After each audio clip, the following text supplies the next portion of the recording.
Assalamualaikum warahmatullahi wabarakatuh. Waalaikumsalam warahmatullahi wabarakatuh. Selamat malam teman-teman, salam sejahtera bagi kita semua, salam rahayu. Jadi pada malam hari ini kita sudah lewat dari jam 12 malam, saya sudah bersama dengan Mbak Kendil. Jadi kita akan melakukan pembahasan yang saat ini semakin marak, Namun sebelum lanjut, jangan lupa di subscribe teman-teman. Kita langsung saja ke pembahasan. Jadi Mbah, pada dewasa ini banyak sekali kegiatan atau perilaku-perilaku masyarakat, atau lebih spesifiknya yaitu untuk generasi muda masa kini, yang semakin hari seakan moral bangsa itu semakin rusak. Contoh dari kasus yang kita angkat pada malam hari ini adalah pencabulan atau tindakan asusila, yaitu yang dari dulu sampai sekarang meskipun sudah marak hukum yang menjerat dengan tegas, tapi pada nyatanya dari dulu sampai sekarang apabila di grafik itu bukan malah menurun tapi malah semakin meningkat. Itu nanti bagaimana tanggapan Mbah Kendil, mohon dijelaskan ya. Kemudian kita langsung ke pertanyaan Mbah. Jadi pertanyaannya yang pertama, apakah tindakan atau perilaku oknum seperti itu yang melakukan pencabulan atau tindakan asusila itu kan pasti dengan keadaan sadar tuh Mbah? Kebanyakan dari keadaan sadar itu apakah karena kerasukan jin atau dari nafsunya atau gimana Mbah? Nanti tolong dijelaskan. Ya, yang namanya pencabulan, kita dibagi dua antara perempuan dan laki-laki. Pencabulan adalah oknumnya pasti laki-laki, korbannya adalah perempuan. Sehingga yang menistakan perempuan adalah laki-laki. Nah, kita bicara tentang pencabulan, bahwa apakah setiap ada pencabulan itu dikarenakan orangnya kurang pendidikan, atau orangnya memang salah pergaulan, ataukah orang tersebut kena tempelan iblis, ataukah orang tersebut memang punya nafsu birahi yang sangat besar. Sehingga sering sekali kita salah, tapi kita cari dumplingan atau tutup pihak yang lain. Rata-rata seperti itu. Sehingga kita salah, kita berdosa, kita melanggar. Kadang-kadang kita mencari tutup. Sehingga kita malu, kita enggan untuk mengakui dengan kesalahan kita sendiri. Nah, rata-rata orang yang salah itu titik akhirnya yang pertama kan tidak mengaku, Mbak. Yang terakhir apabila diurus ditekan secara badan hukum, kemudian mengakui. Setelah mengakui hanya mengatakan maaf saya kilaf. Kan hanya kata itu, Mbak. Nah, kalau kita pelajari dengan hal-hal yang seperti itu kalau kita selalu memakai dengan dompleng atau topeng jin atau iblis, otomatis kita tidak akan berhenti untuk melakukan perbuatan yang baik. Sehingga kita sudah merasa punya kemenangan adalah tutup. Sehingga setiap ada kesalahan kita, setiap kita gelap, pasti kita melemparkan sebuah kesalahan kepada jin dan iblis. Jadi kalau kita selalu mengorbankan iblis dan jin, mentang-mentang iblis dan jin adalah merupakan makhluk Tuhan yang benar-benar sesat, benar-benar yang terkutuk, sehingga kita sendiri juga akan bersifat jin, gitu Pak. Sehingga sebaiknya kita tidak terlalu terpancang, tidak terlalu untuk membuang dosa-dosa kita atau kesalahan kita kepada pihak yang lain. Sehingga jangan sampai kita setiap salah kita mengatakan maaf saya kilap. Orang tersebut sampai tidaknya seperti itu, mungkin orang tersebut kena serangan jin atau ketempelan iblis. Makanya seperti tidak sadar dia melakukan perbuatan cabul. Yang nama pencabulan itu tidak terletak di salah satu ruang, Mbak. Bisa ke tempat seni budaya, bisa ke pejabat, bisa ke golongan orang-orang yang ahlul kepada agama. Sehingga yang nama pencabulan, yang namanya murka itu, oknum-oknum tersebut bisa terletak dimanapun. Nah, kalau Indonesia seperti ini, Indonesia semakin lama tentang moralnya bejat, moralnya itu tersungkur. Tiap-tiap paling lambat 6 bulan pasti ada berita pencabulan. 3 bulan lagi masih ada pencabulan. Terus ada lagi berita pencabulan. Yang menyakitkan lagi justru malah seorang sosok guru ngaji atau sebagai kiai atau anak kiai melakukan. Karena yang namanya kiai atau ustadz itu kan sumbernya kebagusan. Makanya disebut dengan Gus. Karena Gus ada bagusin hati. Ya, kalau sampai ada anak kiai atau kiai sendiri atau ustadz yang melakukan pencabulan itu sangat disayangkan sekali. Karena orang-orang itu dianggap di masyarakat itu kan orang-orang yang suci gitu. Jadi sosok-sosok Gus, kiai, kemudian ustadz itu anggap di masyarakat orang yang lebih, orang yang halus budinya, orang yang suci perilakunya. Terus sampai apa itu terjadi pencabulan karena cuma di wadahnya sendiri, wadahnya adalah agamanya masing-masing itu, utamanya agama kita itu Islam, jadi malah memalukan sekali. Kemudian yang kita pikir pada malam hari ini adalah kita tidak perlu menghujat kepada siapapun karena kita bicara ini belum tentu benar, belum tentu hati kita itu bersih. Yang kita sikapi kita tidak usah menyebut siapa yang nyabul, siapa yang kena pelanggaran, itu kan tidak perlu. Yang perlu adalah biar tata cara agar kita bisa terhindar dengan nafsu-nafsu murka seperti nafsu pencabulan. Yang namanya pencabulan itu adalah yang melakukan laki-laki. Gitu loh, rata-rata ya. Sampai ada berita kemudian mencabuli anak bayi yang umur 3 bulan. Mbak, itu sempat viral juga. Guru yang mencabuli muridnya itu banyak sekali. Banyak, Mbak. Sekitar sini saja juga banyak. Sehingga ada yang bisa dijebloskan di ranah hukum, ada yang secara damai gitu. Kalau di masyarakat saja misalkan mau bisa dibongkar itu banyak sekali, Mbak. Di daerah kita ini saja pencabulan juga marah. Kita kemarin juga berbincang-bincang kepada teman-teman, itu kan ada segolongan masyarakat yang mencabuli anaknya sendiri dan sampai punya anak. Betapa bejatnya manusia di memakai ilmu metafakta, mereka mengistilahkan metafakta itu katanya tidak bisa dijelaskan menggunakan akal. Jadi saya harus melepas pakaian, dan melepas pakaian itu kan nggak bisa di logika, di luar nalar. Saya nggak mau, saya tetap saja, saya tidak mau. Tapi dia memaksa, masih menggunakan alasan yang sama. Kalau kamu tidak mau, berarti kamu masih menggunakan akal, kamu belum menjiwai itu metafakta. Dia mengatakan mau mengenalkan saya, caranya dengan melepas seluruh pakaian. Saya tetap jawab, saya tidak mau. Saya nggak tahu harus bagaimana. Saya nggak bisa ngapa-ngapain, di situ nggak ada orang sama sekali karena sudah sekian lama ternyata masih berkepanjangan masalah ini. Kejadian itu terus terulang. Saya ngerasa miris. Sekolah yang selama ini diidam-idamkan, niat mencari ilmu, dari jauh datang, ternyata sampai sana diperlakukan seperti itu. Dan kejadian ini terus berulang. Saya ada rasa nggak terima. Ya Allah, beri jalan ya Allah. Dan saya berharap tidak ada terulang dimanapun, mengotori lembaga pendidikan, mengotori apalagi ini pesantren. Masya Allah, dimana-mana. Saya harap itu tidak terulang lagi dimanapun tempat. Saya mohon hormati wanita, hormati wanita dunia ini, Mbak. Hingga perlunya kita untuk lebih dalam lagi untuk menyinau kapribadin. Sehingga kita larinya adalah kapribadin.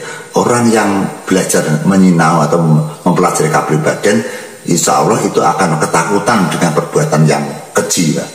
Ya, kita belajar dengan olah rasa, olah nafsu sebagai penghalang-penghalang, sehingga pada zaman sekarang itu terutama warga Indonesia itu sangat dianggap kuno mempelajari ilmu kapribadian, ilmu yang mempelajari tentang kerohanian, nyawa, sukmo, roh. Orang akan takut menjalankan dosa.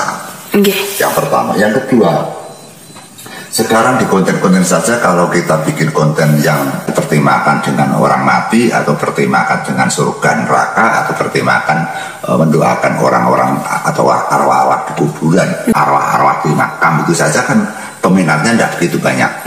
Sehingga saya membuat konten setiap malam untuk berdoa di makam-makam, melihat patokan-patokan, melihat orang-orang mati yang baru, kita melihat dengan terbeluh atau melihat dengan keranda mayat, kita melihat patokan-patokan, melihat dengan kesunyian di alam kubur, kita akan ketakutan dan merinding.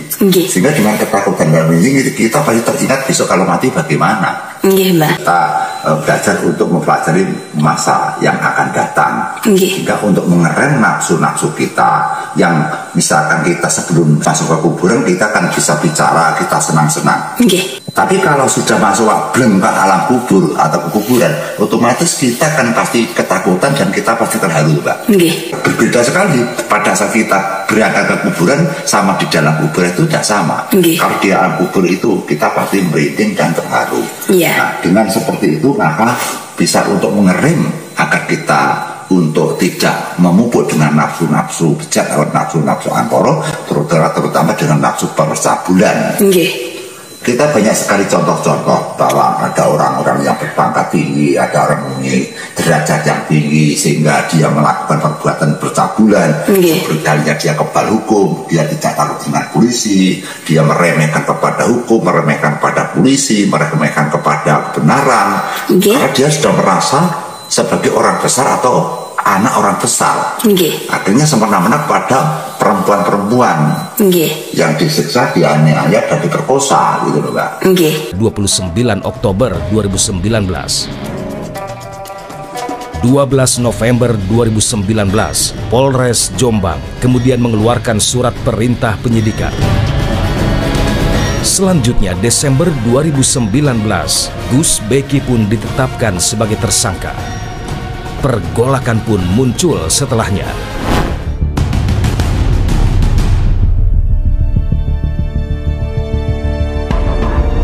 Itu perempuan yang melawan dan ditetapkan menjadi tersangka dengan ditangkap. Ratusan massa dari aliansi Kota Santri Lawan Kekerasan Seksual berunjuk rasa di depan Mapolres Jombang, Jawa Timur awal Januari 2020 lalu.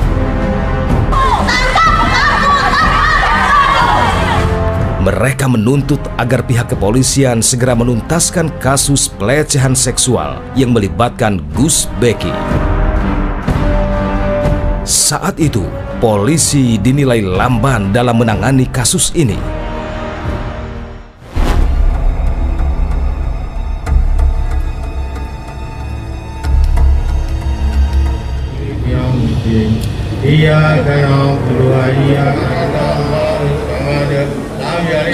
Maka kalimat la ilaha illallah itulah. 2 pekan berselang, unjuk rasa tandingan dilakukan massa dari keluarga besar Pondok Pesantren Sidikiyah. Kira-kira ini bijaksana atau tidak?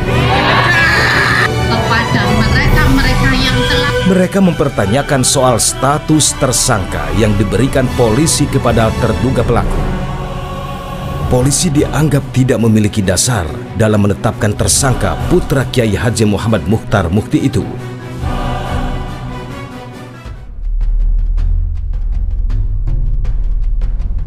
Maret 2020, tim menyingkap tabir sempat mendatangi Pondok Pesantren Sidikiyah Ploso, Jombang, Jawa Timur. Tujuan kami ingin mencari tahu lebih dalam kasus dugaan pelecehan seksual yang dilakukan oleh Gus Beki terhadap santriwatinya berinisial MNK. Langkah kami akhirnya terhenti di depan gerbang pesantren. Kepala keamanan pesantren melarang kami masuk. Sekarang tak buktikan bahwa saya masih di sini di rumah. Saya masih bisa rokok enak, saya masih bisa makan, minum, kopi. Hukum harus ditegakkan di atas di mana saja. Kita semua warga negara harus patuh hukum. Saya tidak pernah kemana-mana dan mereka juga nggak pernah datang ke sini. Masih sampai kiamat nggak akan aku datang. Saya tidak akan pernah menyerah kepada kezaliman.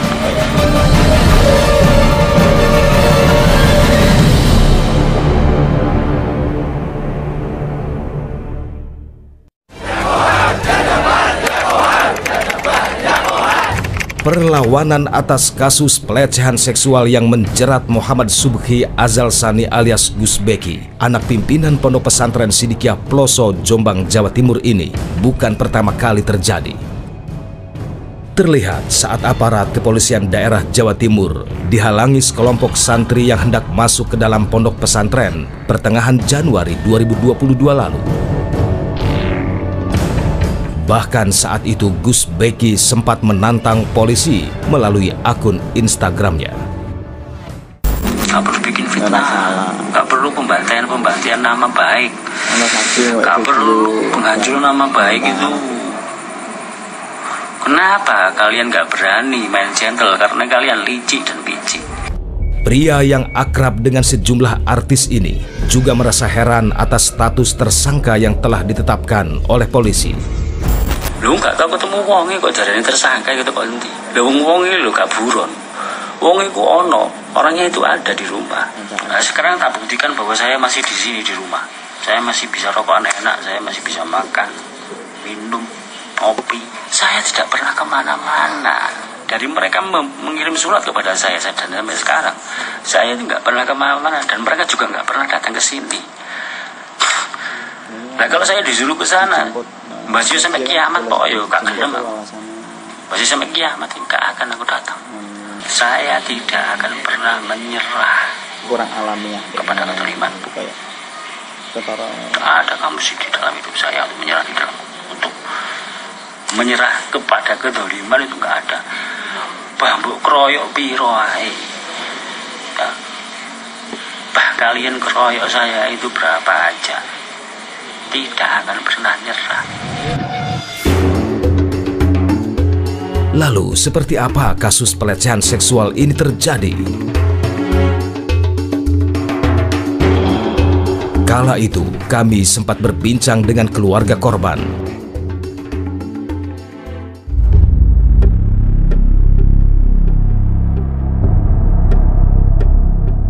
Pada tanggal 20 Mei itu saya mendengar kabar bahwa adik saya itu menjadi korban dari MSA karena ada kegiatan itu tadi. Kan saya kaget, tuh kok bisa, maksudnya bagaimana? Dijelaskanlah itu tadi bahwa dari kegiatan tersebut ternyata adik saya itu menjadi korban pelecehan, dan itu dilakukan 2 kali. Jadi cerita adik saya 10 hari setelah 8 Mei 2017 itu dia melakukan lagi dengan MSA, tapi dengan paksaan. Kalau memang adik tidak mau, akan menyesal seumur hidupnya.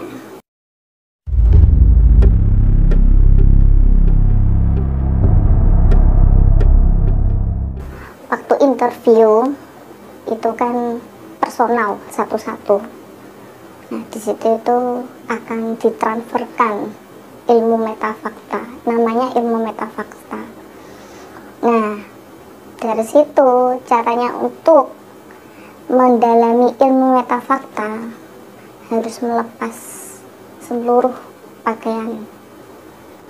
Metafakta itu ilmu yang menetralkan akal pikir, jadi nggak pakai logika.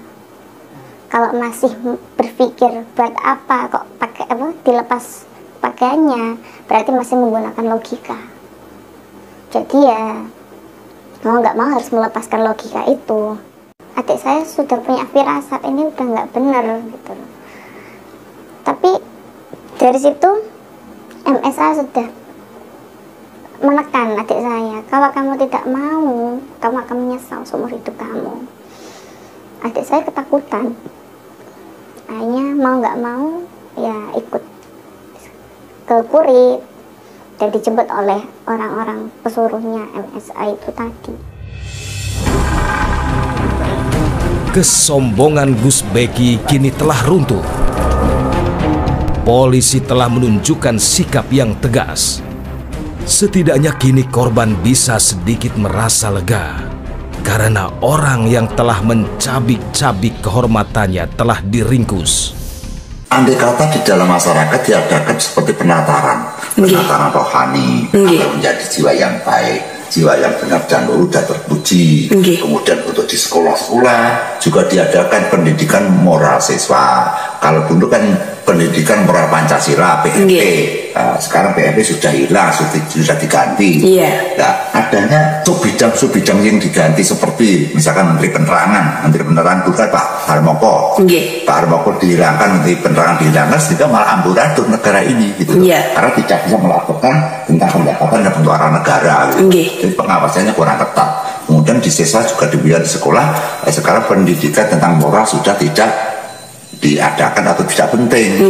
Kurikulum di sekolah, maksudnya hal semacam ini, masa-masa seperti ini diadakan lagi seperti PMP, pendidikan moral Pancasila, tapi ini di sudut pandangkan, difokuskan pendidikan moral siswa dari PMS. Gitu. Jadi dijadikan atau dikarankan sebuah pendidikan atau ajaran yang berjudul dengan pendidikan moral siswa. Nah, dari TK sampai perguruan tinggi itu harus ada pendidikan itu, sehingga biar orang-orang yang lahir di dunia ini akan menjadi baik. Sehingga adanya pejabat kan berasal dari anak-anak, adanya insinyur juga berasal dari TK, dari SD. Nah, dari TK sampai perguruan nanti diajarkan dengan pendidikan moral siswa, nanti akan tercipta orang-orang yang baik. Kalau lulus dari sarjana turun di masyarakat menjadi pejabat, nanti jadi pejabat yang baik, yang punya moral yang tinggi gitu loh. Sehingga saran saya di sekolah-sekolah didengung-dengungkan dengan pendidikan moral siswa. Terus kemudian nilai moral siswa merupakan nilai utama. Misalkan dalam nilai moral siswa nilainya hanya 5 atau 6, tidak usah diluluskan, tidak usah dinaikkan. Biar jerah itu, biar takut. Akhirnya perilakunya di rumah, perilakunya di sekolah nanti selalu baik. Jika kalau di rumah perilakunya yang mendidik adalah keluarganya, kalau di sekolah yang mendidik adalah guru-gurunya. Kita kembali kepada tentang pendidikan siswa, misalkan di pondok pesantren, untuk mengamankan agar terhindar dari perbuatan percabulan. Sehingga ini masih banyak sekali kan di pondok itu kan kadang-kadang kan bercampur dengan siswa putri dan laki-laki, walaupun berpisah kelas, Mbak. Itu yang baik mestinya dalam satu yayasan, mendirikan pondok pesantren, dibagi dua, dibagi dua tempat yang tidak sama gitu loh. Misalkan di desa satu dan desa yang lain. Desa yang satu adalah pondok pesantren laki-laki, desa lain adalah pondok pesantren perempuan. Pondok yang satunya pondok pesantren laki-laki, itu gurunya harusnya laki-laki. Nah, pondok pesantren yang satunya itu siswanya perempuan, gurunya juga perempuan. Sehingga biar terhindar. Karena namanya mata manusia, yang namanya mata laki-laki, itu kalau melihat anak cantik atau orang cantik akan tergoda gitu. Maka untuk menghindari ketergodaan itu, untuk menghindari syahwat, untuk menghindari birainya nafsu, maka harus mata itu tidak diperlihatkan, harus dipisahkan. Dan dipisahkan nanti pondok satu khusus laki-laki atau anak-anak siswa putra, juga putra, kepala sekolahnya putra, dari staf semuanya pakai putra. Kemudian pondok pesantren yang satu itu dari staf sampai gurunya itu semua mengambil dari perempuan. Jadi karyawannya perempuan, gurunya perempuan, sehingga itu aman gitu loh. Kalau dijadikan satu ruangan atau satu yayasan, satu tempat, itu kadang-kadang juga akan berdampak kurang baik. Itu saran saya atau pendapat saya seperti itu. Pendapat kan bisa berbeda, Mbak. Korban aksi keji pencabulan guru ngaji di Batang, Jawa Tengah terus bertambah.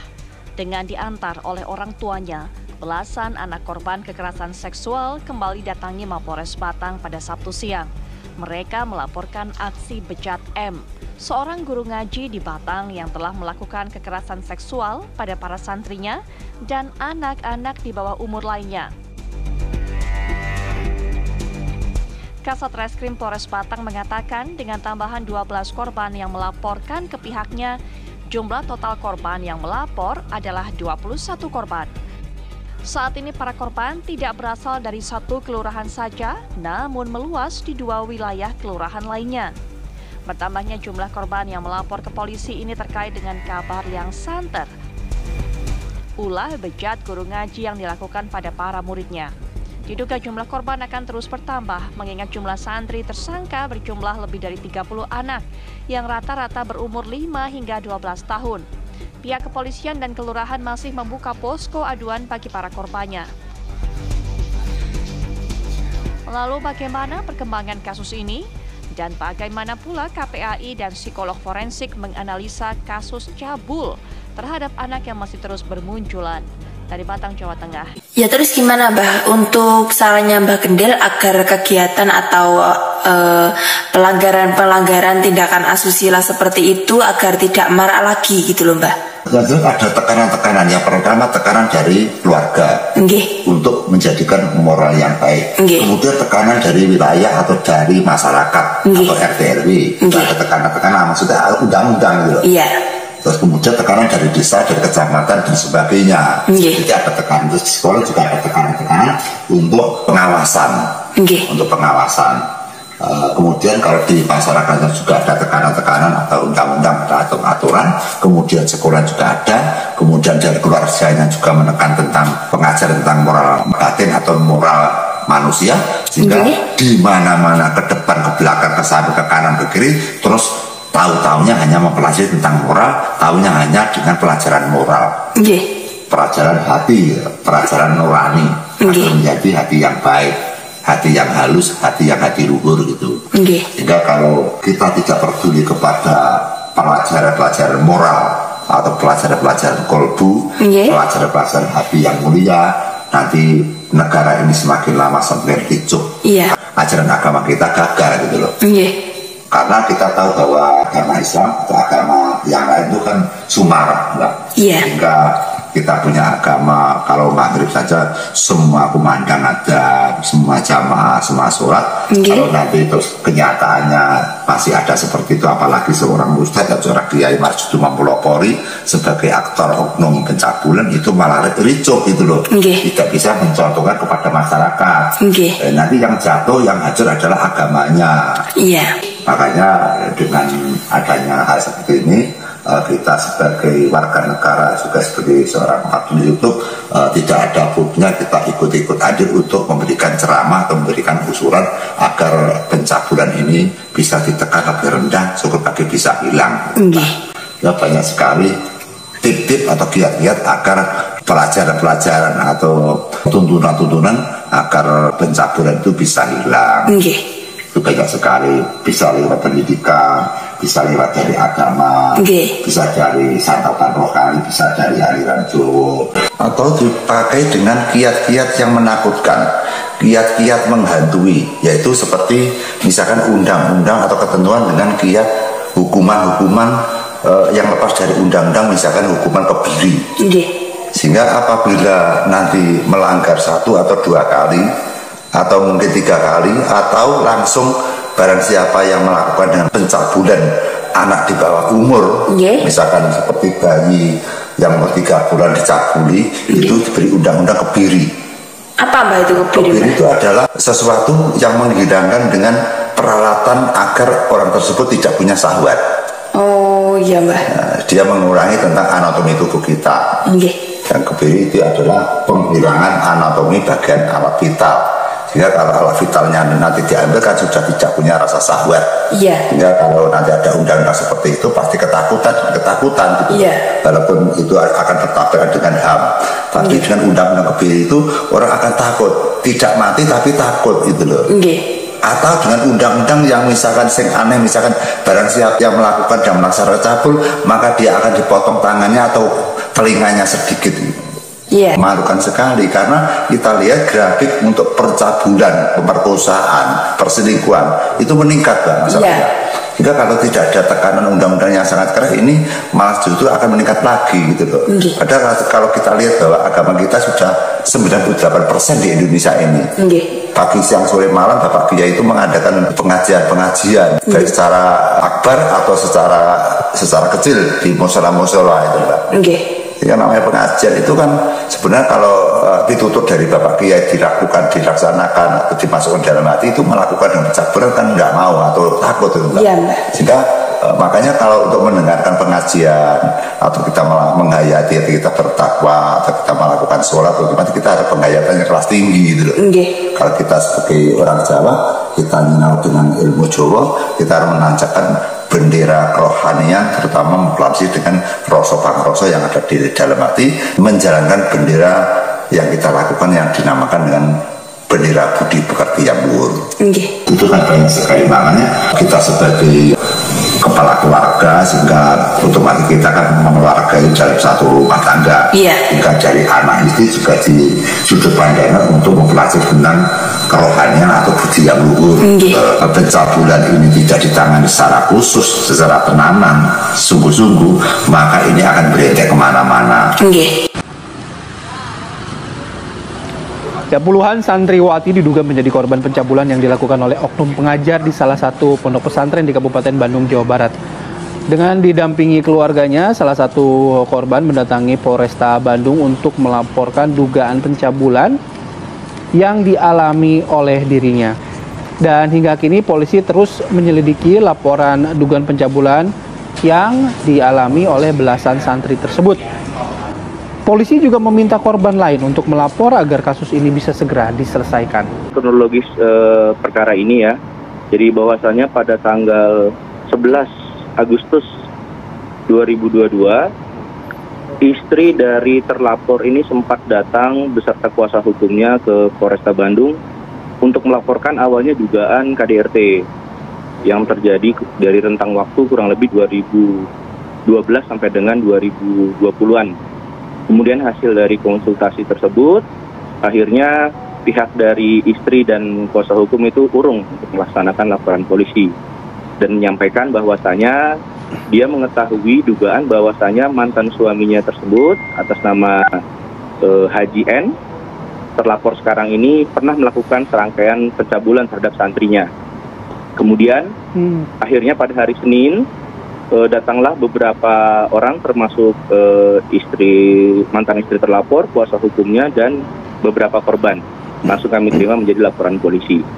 Adapun penanganan kami sampai dengan hari ini, kami telah melaksanakan pemeriksaan terhadap beberapa pihak. Yang pertama adalah pelapor atas nama R, di mana R ini adalah mantan asisten dari terlapor, yaitu Haji N. Kami telah mintai keterangan. Kemudian ada 3 korban yang telah kami mintai keterangan atas nama inisial L, I, dan W. Kemudian ada putra dari pelaku, terduga pelaku, kemudian juga keluarga dari pelaku. Jadi total yang sudah kami periksa kurang lebih adalah 8 orang.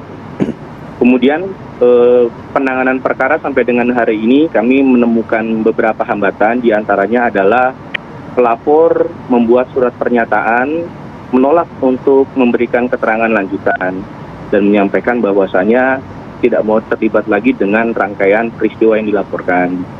Termasuk juga dari pemeriksaan 3 korban, kami menemukan fakta bahwasanya salah satu korban dari tahun 2016 sampai dengan tahun 2020 memang pernah dicium bibirnya dan juga diraba dadanya, mohon maaf saya sebutkan. Namun kemudian korban tersebut juga membuat surat pernyataan bahwasanya tidak mau meneruskan dan tidak mau dimintai keterangan lagi oleh pihak kepolisian. Sedangkan 2 korban lainnya sama membuat pernyataan juga bahwasanya tidak pernah sama sekali menjadi korban ataupun mendapatkan perbuatan yang diduga cabul dari oknum pengajar yang dilaporkan tersebut. Dalam pernyataan tersebut ya kami baca bahwasanya disuruh oleh seseorang untuk melaporkan, ya demikian. Jadi memang awalnya tidak ingin melaporkan, namun ada yang memerintahkan untuk melaporkan. Ini kami dalami kebenaran hal tersebut, sehingga harapan kami seluruh pihak, baik pelapor, kemudian para korban, mau terbuka gitu, mau menyampaikan hal-hal terkait dengan permasalahan yang sedang sama-sama kita alami ini.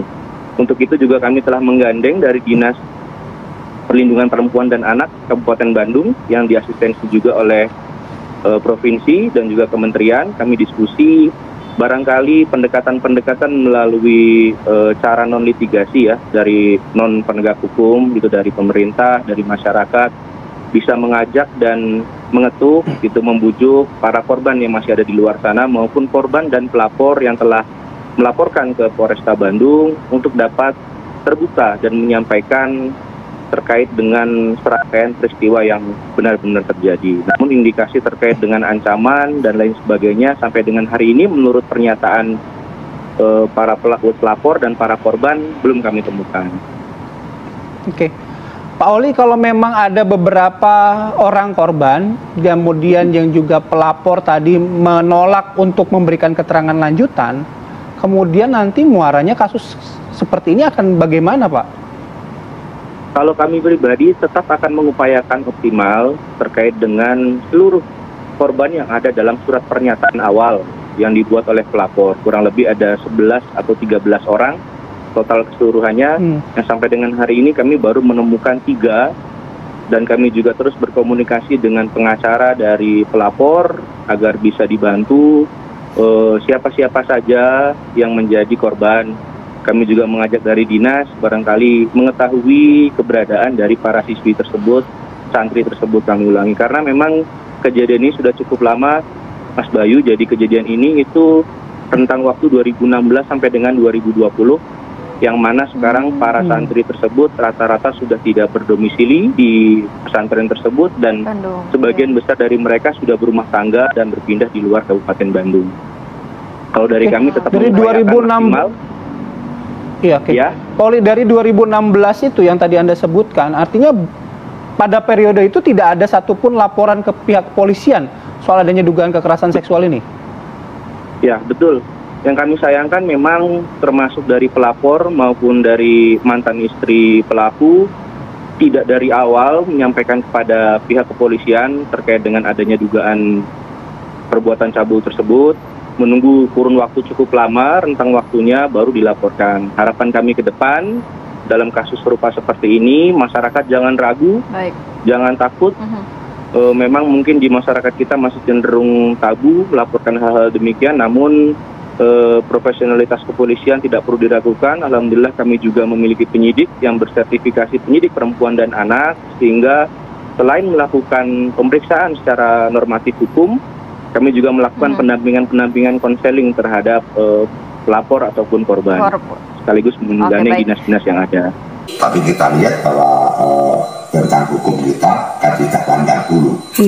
Hukum kita sudah dibuktikan, walaupun itu seorang kiai, walaupun itu seorang pejabat tinggi pun, apabila menjalankan kesalahan, maka hukum berdiri tegak dan pasti dipenjarakan. Kita punya video-video tertentu yang bisa menggambarkan tentang betapa kuatnya kepolisian, betapa kuatnya hukum-hukum kita yang berdiri kokoh untuk memberantas tentang percabulan. Sehingga yang nama percabulan itu bisa terletak di mana-mana. Sehingga seperti suara-suara di HP yang dikatakan oleh pesulap merah bahwa dukun itu pasti menipu dan cabul. Sekarang sudah terbukti, ternyata yang melakukan percabulan kan tidak hanya dukun saja, kan bisa pejabat, bisa kiai, bisa misalkan di masyarakat, orang-orang masyarakat, atau bisa dimanapun.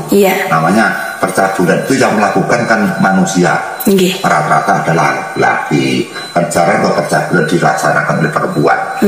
Yang menjadi rusak adalah kan laki-laki. Sehingga yang jelas kita selalu setiap hari, setiap saat, semestinya kita harus berdoa agar kita dihindarkan dengan malapetaka, dihindarkan dengan hal-hal yang tidak terpuji itu, agar kita takut jangan sampai melaksanakan atau melakukan perbuatan perselingkuhan atau melakukan perbuatan pencabulan, karena semua itu akan menjadi orang nista, orang yang tidak ada harga dirinya, sehingga seperti apapun orang, sewibawanya apapun orang, kalau yang namanya dia sudah mau melakukan percabulan, maka kita akan rugi rugi sendiri dunia dan akhirat. Dalam tema pencabulan ini kita tidak semestinya harus menyebut siapa yang berbuat cabul, apakah kiai, apakah dukun, apakah siapapun. Kita tidak perlu untuk mencemari nama baik orang-orang yang melakukan cabul, karena semua orang punya privasi sendiri-sendiri. Selanjutnya kita bisa menemukan bahwa orang yang berperilaku yang buruk, orang-orang yang melakukan perbuatan yang tercela dan perbuatan yang keji, yang percabulan, maka orang tersebut akan disengsarakan oleh Tuhan. Buktinya pasti akan dicium orang, pasti akan terdengar, dan akhirnya bisa diusut di ranah hukum. Dan hukum tidak akan tinggal diam. Ya, jadi itulah teman-teman, tanggapan dari Mbah Gendal sudah sangat jelas sekali. Semoga teman-teman ini bisa menjadi pengalaman bagi kita semua, bisa menjadi tambahan ilmu bagi kita semua, supaya kita dijauhkan dari perbuatan-perbuatan yang buruk. Mbah Gendal ada tambahan? Ada tambahan, Mbak. Yang lebih penting lagi adalah pada saat kita beraktivitas atau pada saat kita istirahat di rumah, otomatis pada saat kita istirahat di rumah atau dimanapun, itu kita kan pasti pegang HP. Otomatis kita membuka HP, membuka dunia maya seperti YouTube, Facebook dan sebagainya. Tolong apabila melihat hal-hal yang seperti itu di layar elektronik, pilihlah dengan gambar-gambar atau pilihlah dengan konten-konten yang baik. Jangan sampai mata ini diperlihatkan untuk hal-hal yang serono atau hal-hal yang akan mengganggu kepada konsentrasi hati kita. Banyak di media-media elektronik bergambarkan atau bercerita dengan perempuan-perempuan yang telanjang, kemudian bentuk-bentuk seks dan sebagainya. Kita kalau melihat seperti itu pasti akan terjerumus, Mbak. Dan kita tidak harus melarang bahwa video-video yang ada di HP atau di YouTube itu bergambar seperti itu, karena itu haknya mereka. Itu kan tergantung sing nyawang, tergantung sing nonton. Jadi memang rademen ya rasa delok, itu saja. Kita nggak usah mengecam yang memasukkan atau yang bikin konten gitu. Karena ya setiap orang itu punya cita-cita sendiri-sendiri. Kita tidak berhak untuk melecehkan atau ngelok nih wong sing gawe konten seperti itu. Kita saja sendiri ini yang memilih dan memilah. Kita kalau ingin terhindar perbuatan yang kecil, kita nonton apa itu konten-konten yang beredukasi dengan pendidikan, pengalaman, pertanian, pengobatan dan sebagainya, ilmu dan sebagainya. Kita agar mata kita biar tidak tertipu dengan gambar-gambar yang akan menjerumuskan kita. Intinya hati-hati pada kita nonton hiburan-hiburan yang ada di HP. Ya teman-teman, demikian yang bisa kami sampaikan pada malam hari ini. Semoga video kami bermanfaat. Selain daripada hiburan, semoga ini juga menambah ilmu pengetahuan kalian semua. Mungkin cukup sekian teman-teman. Sampai jumpa di video kami yang selanjutnya. Kami akhiri. Wassalamualaikum warahmatullahi wabarakatuh. Sugeng rahayu kami nangis.